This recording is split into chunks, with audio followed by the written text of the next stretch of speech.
Almost 2 దశాబ్దాల క్రితమే టాలీవుడ్ లో అడుగుపెట్టినా కూడా తనకంటూ ఒక డీసెంట్ మార్కెట్ ను ఏర్పరచుకోవడంలో విఫలమైన వాళ్ళలో మంచు విష్ణు ఒకరని చెప్పాలి. కెరీర్ లో ఎప్పటి నుండో మంచి కంబ్యాక్ కోసం ఎదురు చూస్తూనే ఉన్నా కూడా సరైన సినిమా పడకపోవడంతో తన కెరీర్ లో ఎప్పుడూ లేనంత బడ్జెట్ తో భారీ స్పెషల్ క్యామియాలతో లేటెస్ట్ మూవీ కన్నప్పతో ఆడియన్స్ ముందుకు రీసెంట్ గా వచ్చిన మంచు విష్ణు మరీ అంచనాలను అందుకోలేకపోయినా కూడా ప్రభాస్ స్టార్ పవర్ తో ఓవరాల్ గా తన కెరీర్ లో బిగ్గెస్ట్ కలెక్షన్లు అయితే సొంతం చేసుకున్నాడని చెప్పాలి. ఈ క్రమంలో ఇది వరకు మంచు విష్ణు కెరీర్ లో హైయెస్ట్ షేర్ ను సొంతం చేసుకున్న దేనికైనా రెడీ, డి లాంటి సినిమాల టోటల్ రన్ షేర్లను 2 రోజుల్లోనే దాటేసిన కన్నప్ప సినిమా బాక్సాఫీస్ దగ్గర ఓవరాల్ గా తన కెరీర్ లో ఇప్పుడు కొత్త బెంచ్ మార్కులను నమోదు చేస్తూ దూసుకుపోతూ ఉంది. రీసెంట్ గా సినిమా ఓవరాల్ గా బాక్సాఫీస్ దగ్గర 20 కోట్ల షేర్ మార్క్ ను దాటేసి మంచు విష్ణు కెరీర్ లో మొట్టమొదటిసారిగా 20 కోట్ల షేర్ మార్క్ అందుకున్న సినిమాగా నిలిచి దుమ్ము లేపడం విశేషమని చెప్పాలి. లాంగ్ రన్ లో ఇంకా ఎంత వచ్చినా తన కెరీర్ లో బిగ్గెస్ట్ బెంచ్ మార్క్ అనే చెప్పాలి ఇప్పుడు.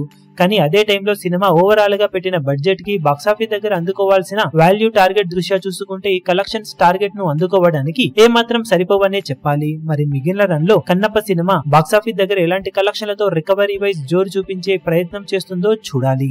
ఈ వీడియో మీకు నచ్చినట్లయితే లైక్ చేయండి, షేర్ చేయండి, ఛానల్ ను సబ్స్క్రైబ్ చేయడం మాత్రం మరవకండి. ఏ చిన్న అప్డేట్ ను మిస్ అవ్వకూడదు అనుకుంటే బెల్ ఐకాన్ ను ప్రెస్ చేయండి.